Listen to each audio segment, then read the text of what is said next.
εξηγηθεί αυτό που βλέπουμε, αυτό που βιώνουμε όλοι μας σήμερα. Κάθε κίνηση, κάθε εικόνα, κάθε συναίσθημα είναι σε έξαρση. Χαίρομαι βαθιά όταν οι άνθρωποι χρειάζονται ένας τον άλλον και η ανταπόκριση είναι άμεση και συγκινητική. Βέβαια, λυπάμαι και βαθιά όταν αυτό το συναίσθημα χάνεται γρήγορα και εξαφανίζεται, ξεχνιόμαστε, γυρνάμε πίσω στις μοναξιές μας, στους εγωιστικούς μας κόσμους. Αλλά, να, διάβαζα σήμερα αυτά που έγραφε ο Αλκίνος, μπράβο, πολλές σκέψεις.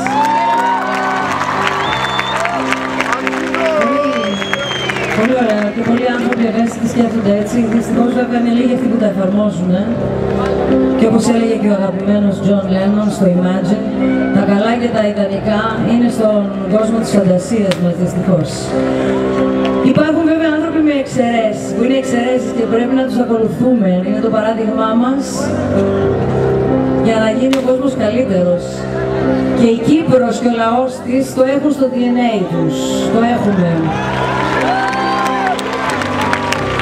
Εύχομαι ο Θεός να οδηγήσει σε καλύτερες μέρες από αυτές. Το αξίζουμε. Όσο για το τραγούδι αυτό που έλεγα κάποτε, ποια τύχη με έφερε απόψε εδώ μπροστά σας, να τραγουδήσω έναν αβάσταχτο καημό, με ένα τραγούδι που μιλάει στην ανθρωπιά σας, για μιαν ελπίδα που δεν έχει